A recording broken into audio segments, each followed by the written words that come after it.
Di dalam kitab Amsal pasal 30, The Wisdom of Agur, itu mungkin nama lain dari Salomo, ayat 18 dan 19. Ada 3 hal yang aku tidak mengerti. Dan ada 4 hal yang merupakan rahasia, misteri bagiku.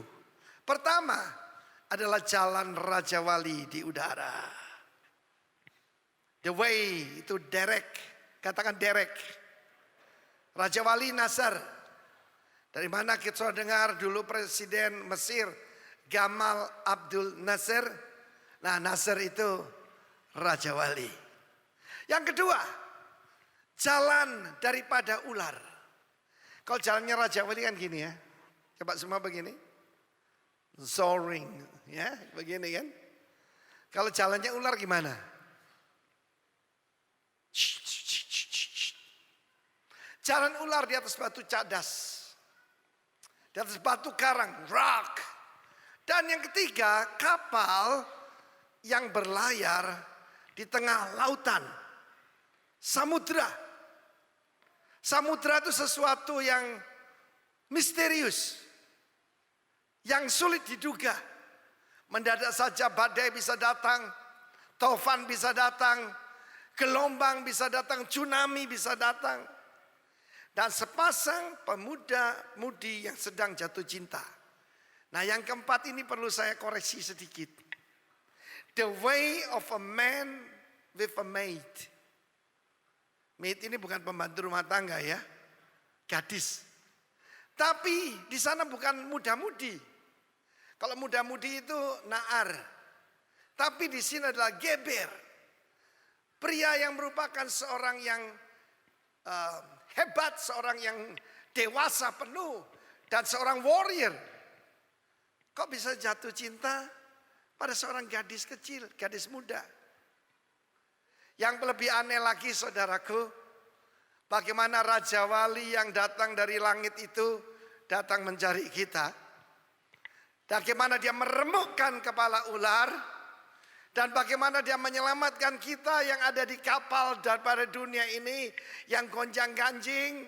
Dan terakhir, seorang raja, seorang geber, pahlawan yang menebus Anda dan saya. Tuhan Yesus Kristus. Amin. Sangat misterius. Kalau kita ceritakan tentang bagaimana Allah jadi manusia menebus kita. Bagi banyak orang itu kelihatannya sesuatu yang tidak masuk akal. Kalau masuk akal bukan Tuhan, bukan. Tapi berapa banyak sih sudah mengalami kasih Tuhan Yesus. Angkat tangan. Pernah disembuhkan, dijamah, ditolong. Tepuk tangan bagi dia, saudaraku. Hari ini saya bicara tentang higher perspective. Higher perspective.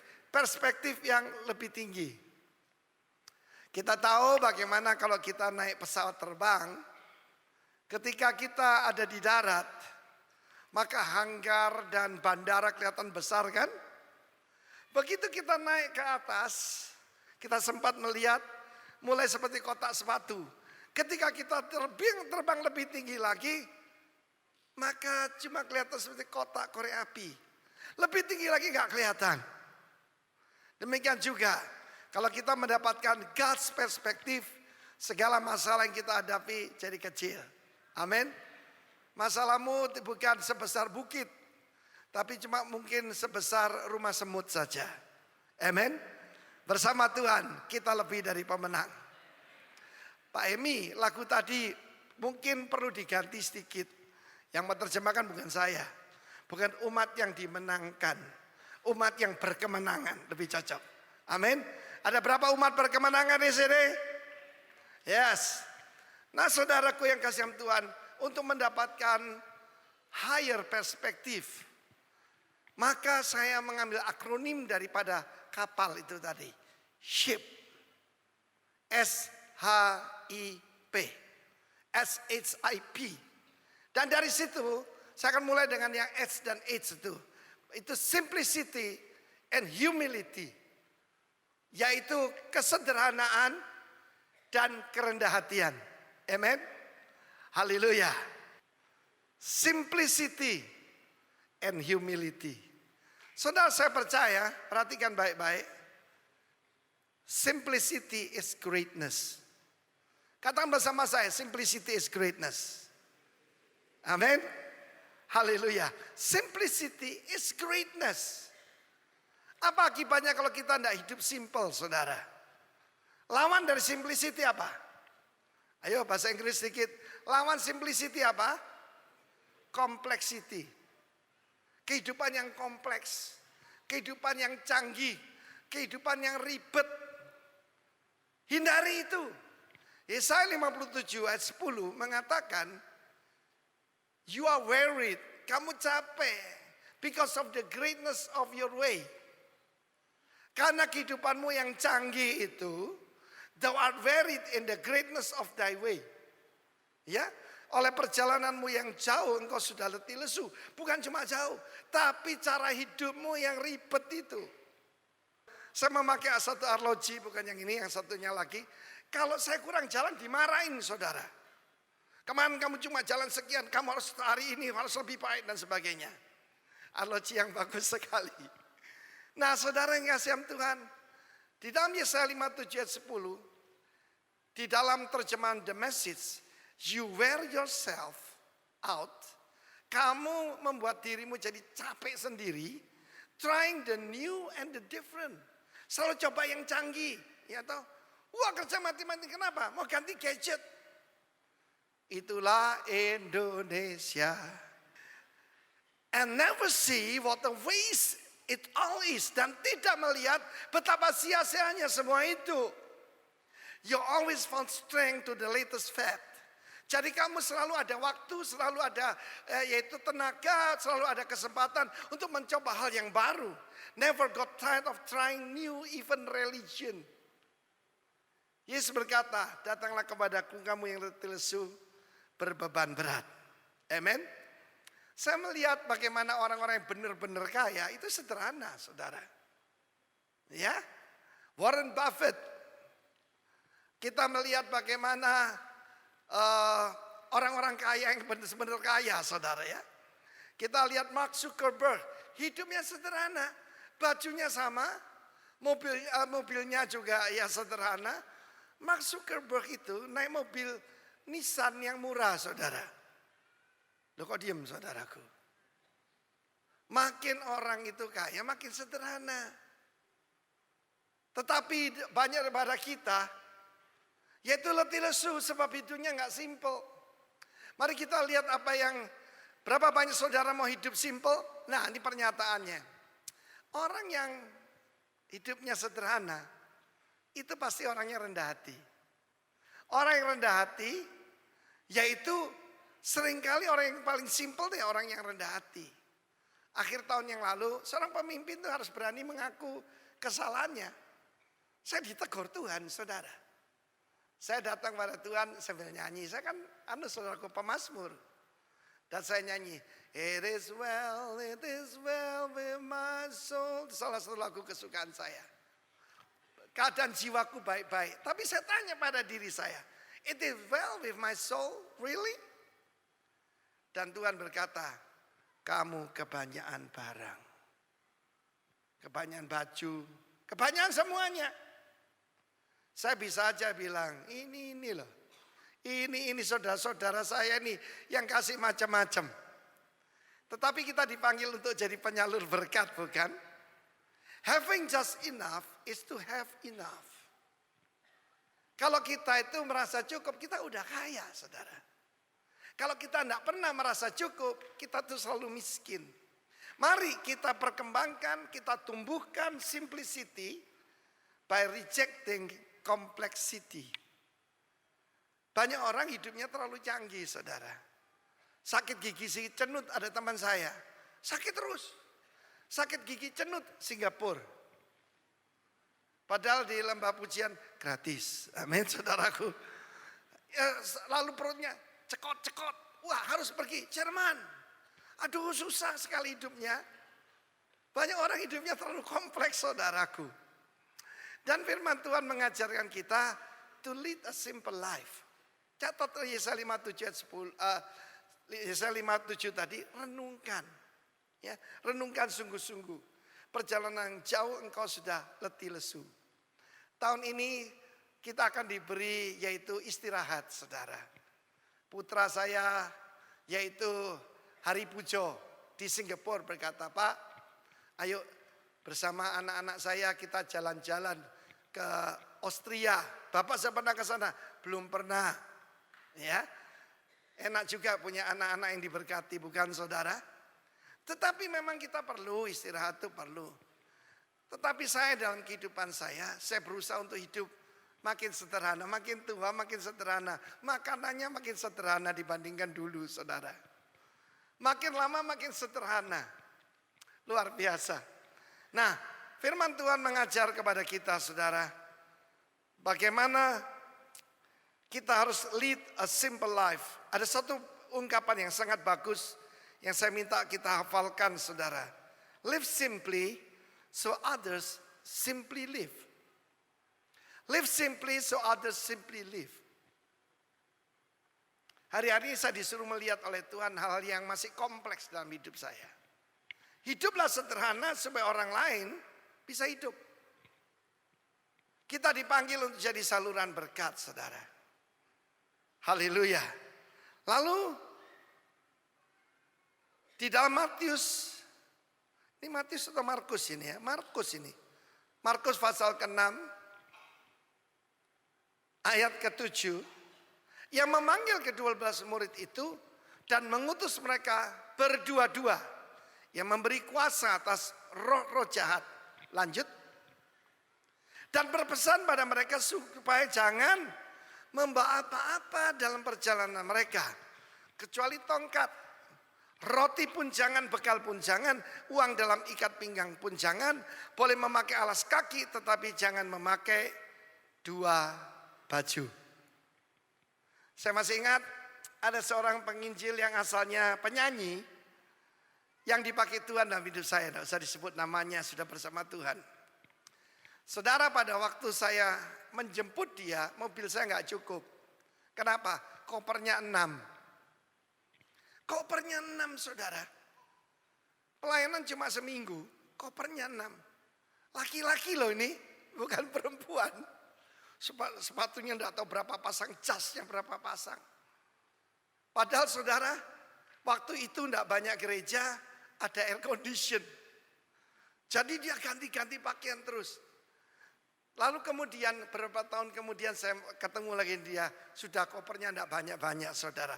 Rupanya roh Yesus membuat orang hidupnya makin simple. Saya melayani Tuhan tahun ini, kalau nanti hari Natal ya saya bertobat, berarti saya melayani Tuhan 38 tahun. Saya menikah tahun ini 40 tahun. Puji nama Tuhan. Tapi saya betul-betul mengalami bahwa segala sesuatu sudah disediakan oleh Tuhan. Segala sesuatu. Salah satu yang paling sulit itu penerjemah, saudara. Sebab seorang pengkhotbah baik sekalipun, berpengalaman sekalipun, kalau penerjemahnya tidak ada, tidak bisa menyampaikan dengan baik, bisa kacau, saudara. Dan saya berdoa nanti perjalanan saya ke Vietnam, karena saya akan berkhotbah bahasa Inggris, diterjemahkan bahasa Vietnam. Dan bahasa Vietnam itu susah loh, saudara. Tulisannya Nguyen, bacanya Nguyen. Susah kan saudara? Kalau dengarkan tuh ngoing, ngoing, ngoing gitu saudaraku. Ya. Saya percaya bahwa Tuhan akan menyediakan segala yang saya butuhkan. Karena itu kalau kita bersama dengan Tuhan Yesus, Dia berjanji jangan khawatir akan apa yang kamu makan, yang kamu minum, kamu yang pakai. Semua itu dicari oleh siapa? Penyembah berhala. Tapi engkau carilah terlebih dahulu kerajaan sorga serta kebenarannya. Semuanya akan ditambahkan kepadamu. 1 Korintus pasal 2. Mengapa hidup Rasul Paulus itu begitu berbuah? Saya tidak mengajar saudara to be successful. Karena itu tidak ada dalam Alkitab. Yang ada to be fruitful. Yaitu untuk berbuah. Kenapa Rasul Paulus begitu berbuah? Sebab aku telah memutuskan tidak mengetahui apa-apa di antara kamu selain Yesus Kristus, yaitu Dia yang disalibkan. Coba kita lihat terjemahan The Message yang sangat indah. I deliberately kept it plain and simple. First Jesus and who he is. Then Jesus and what he did. Jesus crucified. Amen. Itulah kehidupan Rasul Paulus. Dia tidak mencari nama. Dia tidak mencari ketenaran. Dia tidak mencari kekayaan. Sebab segala sesuatu kalau cuma benda-benda Tuhan sediakan. Nah saudaraku yang kekasih, Rasul Paulus berkata, first Jesus. Dan menceritakan who he is. Kedua, tetap Jesus. Dan apa yang dia lakukan. Itu tugas saudara dan saya. Bukan cuma untuk hamba-hamba Tuhan disebut full time. Every believer punya yaitu goal satu. Memberitakan Yesus. Salah satu tema hidup saya meniru youth with a mission. To know him and make him known. Mengenal dia dan memperkenalkan dia. Itu aja. Mengenal dia dan memperkenalkan dia. Bagaimana saya mengenal dia? Saya juga dengerin khotbah-khotbah hamba-hamba Tuhan lain. Saya juga selain membaca Alkitab, saya membaca buku-buku rohani. Saya mencari wajah Tuhan. Baru saya memperkenalkan Tuhan. Amen. Haleluya. Plain and simple. Humility, luar biasa. Tentang humility, mari kita lihat pernyataan seorang hamba Tuhan. Slide paling akhir, yaitu di dalam nomor 19. Ini Rick Warren dulu. True humility is not thinking less of ourselves. Kerendahan hati yang sejati bukan melihat diri kita nih kurang dan punya kekurangan. Tetapi kurang memikirkan diri sendiri. Itulah kerendahan hati. Karena masalah kita itu kalau roh jahat bisa kita usir saudara. Tapi masalah kita adalah masalah self. So lihat pride. P-R-I-D-E. Huruf apa yang ada di tengah? Huruf I. I is the center of pride. Sin, dosa, S-I-N. Yang di tengah huruf apa? I, ego, is the center of sin. True humility bukan menganggap diri kita itu tidak ada apa-apanya. Tapi makin kita cuma memikirkan Tuhan dan kepentingannya dan umat Tuhan, kita dipikirkan oleh Tuhan. Amin. Haleluya, tepuk tangan bagi Allah kita. Aku tidak mau mengetahui apa-apa di tengah-tengah kamu kecuali Yesus dan dia disalibkan. Itu kata Rasul Paulus. Itu yang saya tiru dalam hidup saya. Karena itu hidup saya enak saudara ya. Makin simple, makin diberkati oleh Tuhan. Mari kita lihat apa akibatnya. Masalahnya kan memang self ya saudara. Slide nomor 21. Yang pertama itu masalah adalah self-righteous. Merasa diri benar. Kebenaran diri sendiri. Self-righteousness itu kebenaran diri sendiri. Self-righteous merasa diri paling benar. Dan kalau merasa diri paling benar semua orang salah. Kafir, kafir, kafir, kafir. Itu saudara. Itu adalah Farisi abad 21. Amin. Lalu satu lagi self-importance. Merasa diri VIP. Hati-hati loh saudara. Kalau sudah ngalami seperti saya, kemana-mana itu dibukakan pintu. Kemana-mana dilayani. Kalau makan dibayarin saudaraku ya. Ambil barang hati-hati, saya suka barang, tahu ada yang bayar saudara. Hati-hati saudara. Tanpa rasa, engkau akan merasa dirimu penting. Lama-lama kita akan berpikir, kita ini a self-made man. Kita ini jadi hebat, sukses karena diri sendiri. Karena itu saya tidak mengajarkan saudara to be successful. Saya mengajarkan saudara to be fruitful. Karena itu yang Tuhan mau. Hidup yang berbuah. Hidup yang memuliakan Tuhan. Mari kita lihat apa akibatnya kesombongan. Di dalam firman Tuhan berkata kecongkaan mendahului kehancuran. Amin. Kecongkaan mendahului kehancuran. Dan tinggi hati mendahului kejahatan. Tuhan. Saudara tahu kalau ini ada bunyi, wing, siapa yang disalahkan? Petrus. Ya kan? Gimana sih ini? Soundman-nya gimana? Ya saudara yang kasih Tuhan. Satu hari ada seorang hamba Tuhan sangat terkenal di Amerika dan di dunia. Karena yang menonton acara televisinya tidak banyak. Cuma 500 juta orang. Orang punya follower 2000 aja sombong. 500 juta. Ya, luar biasa saudara. Yang lebih daripada dia Billy Graham. Cuma Billy Graham munculnya sekali-sekali. Kalau dia setiap minggu. Sangat hebat. Punya sekolah. Yaitu sekolah Alkitab. Dengan 3 macam. Yaitu chef. Ada masakan barat tentu saja. Masakan Chinese. Dan masakan Jepang saudaraku. Jadi orang tinggal pilih. Itu paling mewah di dunia. Tapi dari mana? Ternyata kemudian dia jatuh. Dan jatuhnya itu berat saudara. Sebab di dalam The Message disebutkan first pride. Dan the crash. The bigger the ego.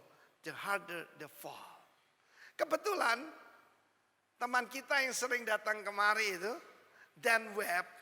Ayahnya itu dulu asisten daripada penginjil terkenal ini. Dan dia cerita. Satu kali suara mic-nya enggak enak saudara. Mic itu dia lemparkan kepada soundman. Sampai soundman-nya begini saudara. Pride. Kesombongan. Kan masalah kecil toh. Mungkin tersentuh sedikit lah. Dia lemparkan seperti bumerang. Zah. The harder the ego. The bigger the fall. Sudah ditulis oleh firman Tuhan. Dan kemudian dia jatuh. Jatuhnya bukan dengan wanita yang bintang film gitu, bukan. Dengan pelacur pinggir jalan saudara. Hati-hati, saya ingat perkataan seorang hamba Tuhan. Orang itu jatuh bukan karena batu besar. Tapi kena kulit pisang. Hati-hati kulit pisang.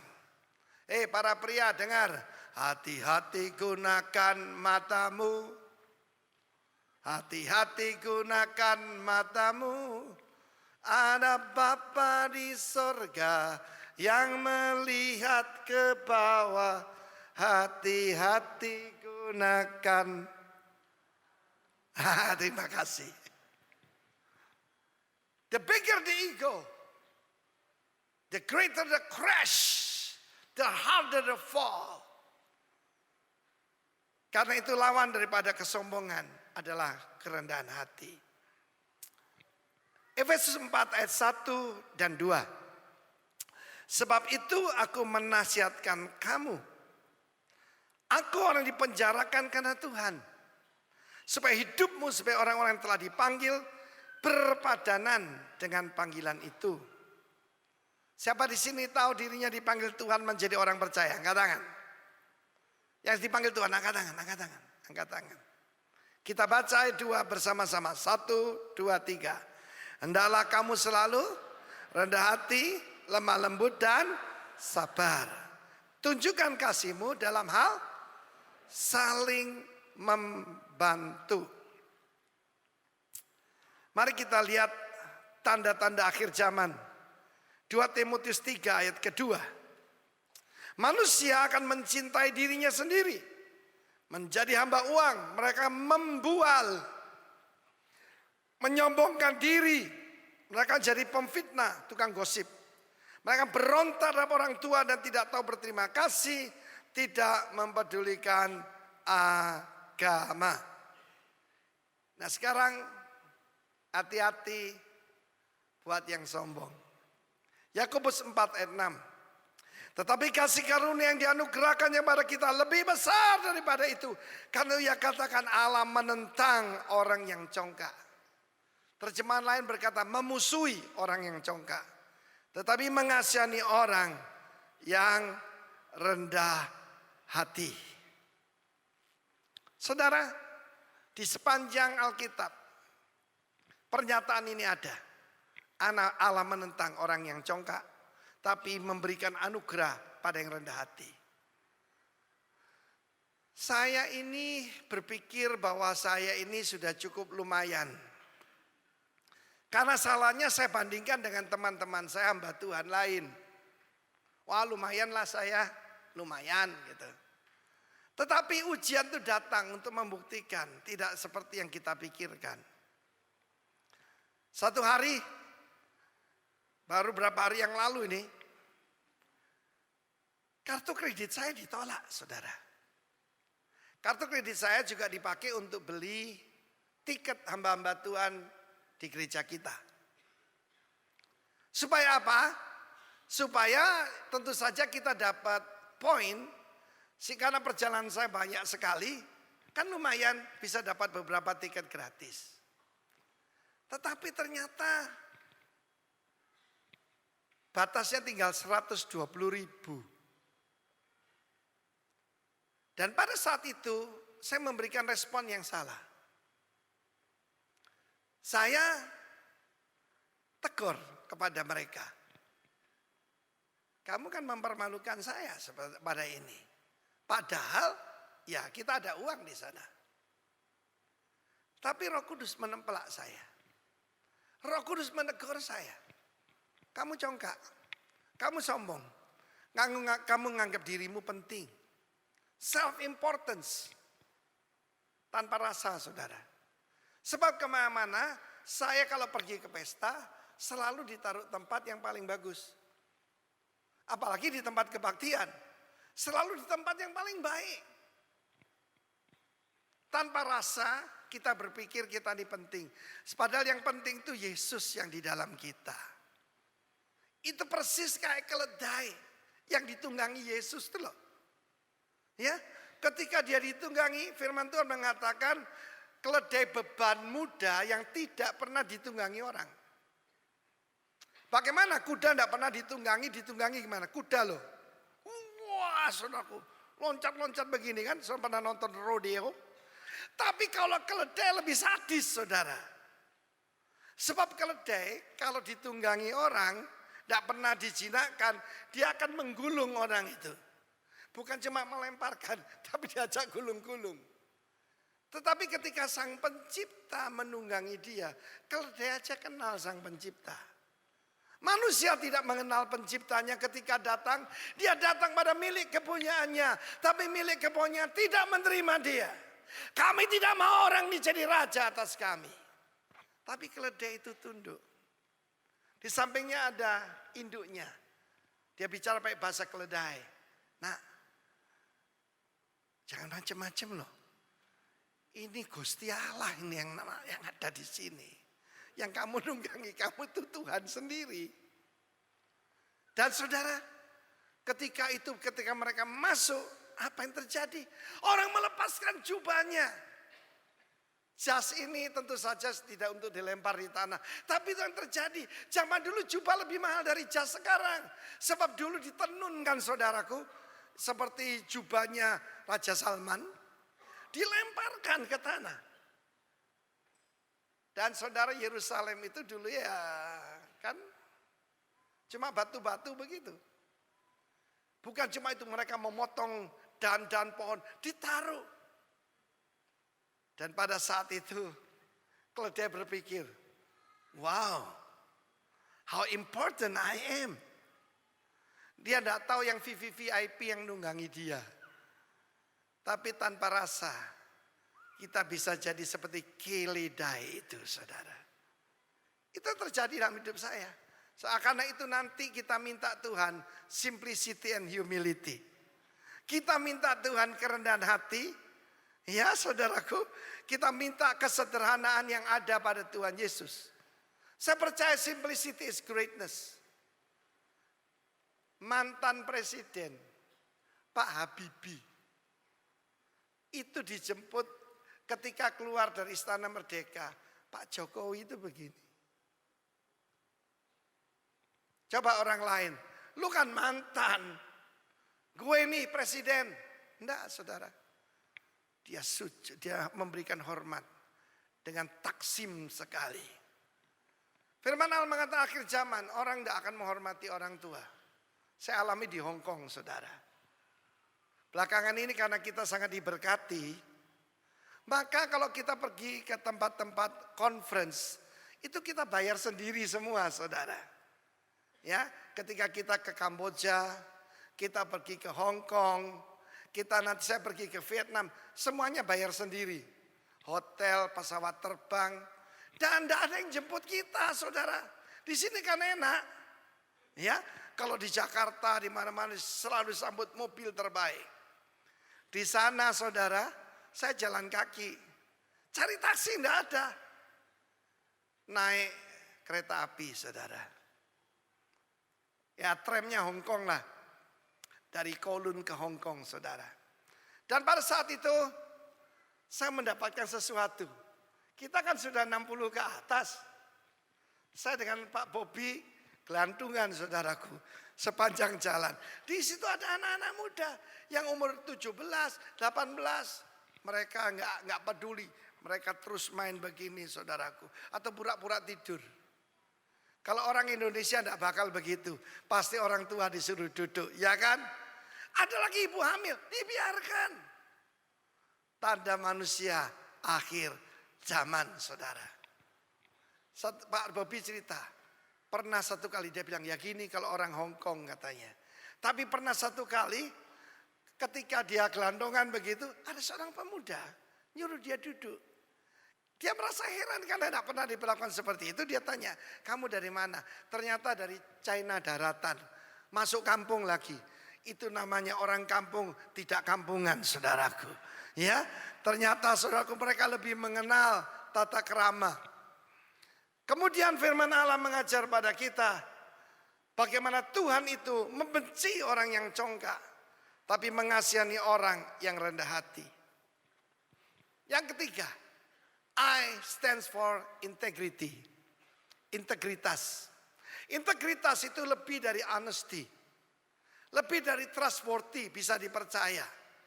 Integritas itu adalah wholeness kepada jiwa seseorang. Aslinya orang itu, karakter orang itu.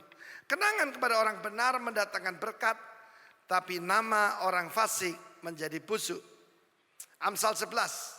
Kita baca ayat ketiga. 1, 2, 3. Orang yang jujur dipimpin oleh ketulusannya. Tapi pengkhianat dirusak oleh kecurangannya. Saya mau beritahu saudara, ada banyak lowongan buat orang yang dikaruniakan integritas oleh Tuhan. Satu kali, seorang pemimpin perusahaan, presiden, direktur, yang naik jadi komisaris perusahaan, dia ditugaskan oleh shareholder untuk mencari CEO berikutnya. Dia kumpulkan semua manajer. Dan kemudian masing-masing diberikan biji kacang, saudara, untuk ditanam. Dan nanti yang tanamannya paling bagus, terpelihara baik. Kalau kamu bisa setia dengan perkara kecil ini, aku bisa percayakan perkara lebih besar. Yaitu sebagai direktur dari perusahaan ini. Nah saudaraku, ketika saudara ditanam, maka mereka mendapatkan tidak tumbuh sama sekali, saudara. Waduh, jabatan direktur bisa hilang ini. Lalu diam-diam mereka konsultasi kepada ahli tanaman. Oh ini ditanggung tumbuh. Lalu kemudian pada hari itu, setelah beberapa minggu dihadapkan dan dijejer di hadapan daripada komisaris perusahaan dan beberapa shareholder utama di situ. Waduh, ada yang sudah tumbuh, ada yang lebih tinggi dari yang lain, bahkan sudah keluar daunnya. Tapi yang satu sama sekali tidak tumbuh dan semua orang mentertawakan dia. Dia malu ya, tapi ya begitulah. Anda tahu siapa yang dipilih? Yang tidak tumbuh itu. Dan komisaris perusahaan berkata, biji ini semua sudah saya rebus. Jadi sudah mati, tidak mungkin tumbuh.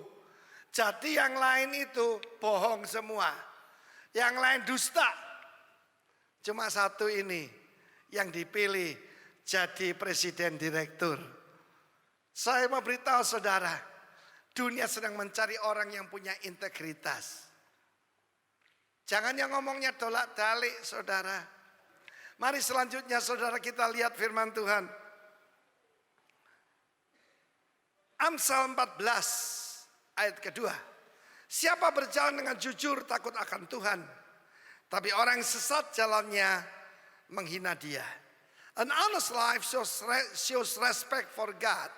A degenerate life is a slap in his face. Lukas 16 tadi saya sebutkan, barang siapa setia dalam perkara kecil, ia setia juga dalam perkara besar. Dan barang siapa tidak benar dalam perkara kecil, ia tidak benar juga di dalam perkara-perkara besar. Mari kita lihat. Integritas adalah yang paling esensi, yang paling penting di dalam karakter ilahi dan kepemimpinan yang efektif. Lihat saya. Anda semua mempercayakan pada kami penatua. Sebab kalian percaya bahwa kita ini punya integritas, ya kan? Salah satu buktinya, semua properti yang dipercayakan pada kita, banyak sekali loh, sudah kita pindah tangankan, yaitu kepada gereja, kepada yayasan yang adalah milik Anda. Loh kok diem saudaraku? Selama seorang pemimpin bisa dipercayakan kepemimpinan. Tapi sekali dusta. Karena itu seringkali ada karakter assassination. Coba saya lihat di sosmed itu. Ya, yang korupsi itu DPR, tapi yang dituduh Pak Ahok, saudara. Ya, ini Raja Salman cuma 2 hari di Jakarta, yang disalahkan Pak Ahok, saudaraku. Nah, kan lucu kan saudaraku? Ya, tentu saja Bali 6 hari lebih menarik daripada Jakarta 2 hari. Puji Tuhan kita tinggal di Bali, tepuk tangan bagi Allah kita. Mari kita minta Tuhan. Kita merubah gaya hidup kita, simplicity. Kita minta Tuhan kerendahan hati yang daripada Tuhan. Belajar daripadaku, aku lemah lembut dan rendah hati.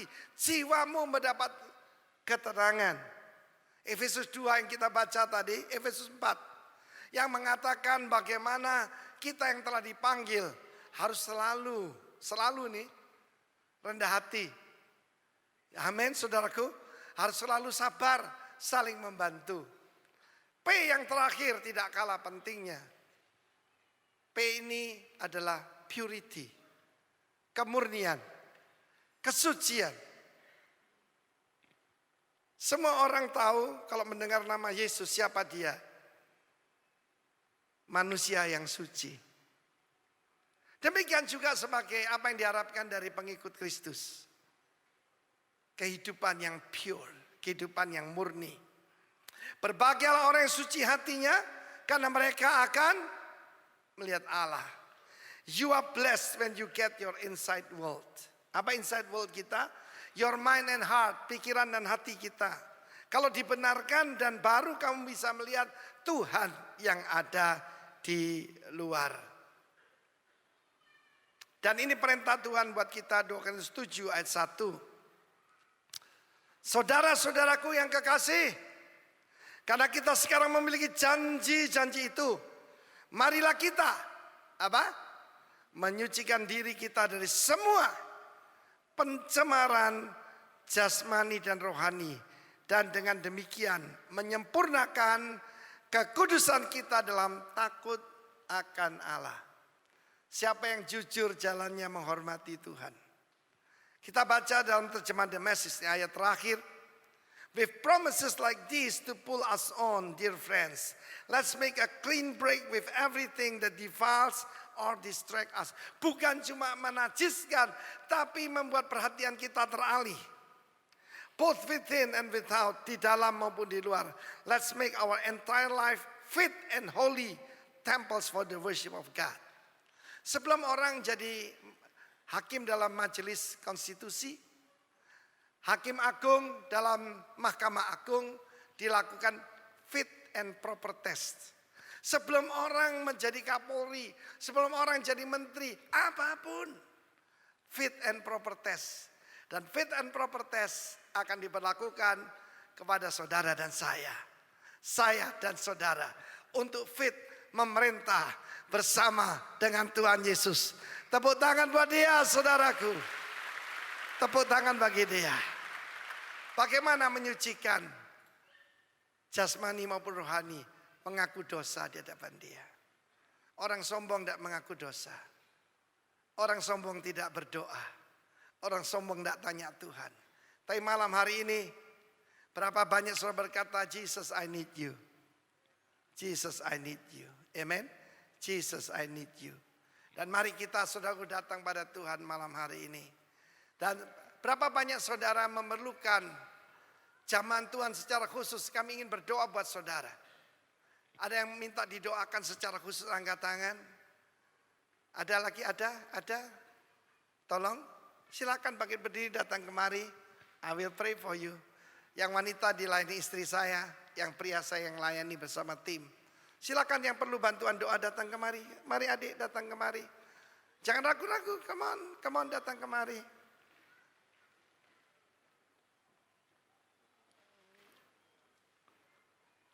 Ini wanita semua ini. Wanita jenis yang lebih baik, saudaraku.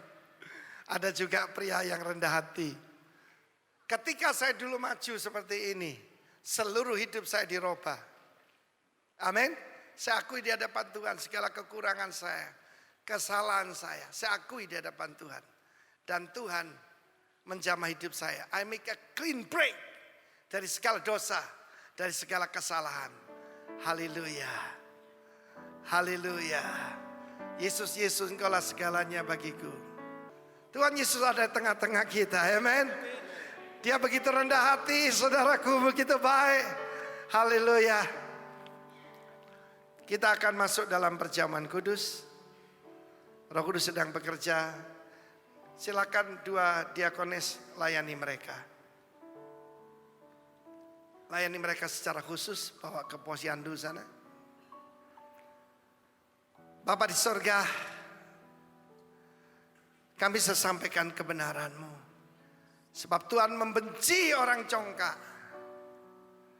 Itu sifat daripada Lucifer. Sifat daripada iblis. Yang anggap dirinya paling penting, paling hebat, paling benar. Biarlah kami selalu periksa diri, mawas diri Tuhan. Tidak ada yang baik selain Engkau. Karena itu ketika kami nanti menerima perjamuan kudus, berikan anugerah pada kami. Berikan kami sheep itu Tuhan. Simplicity, humility, integrity, and purity. Most of all, purity. Sebab berbahagialah orang suci hatinya, mereka akan melihat Tuhan. Haleluya, amin. Silakan.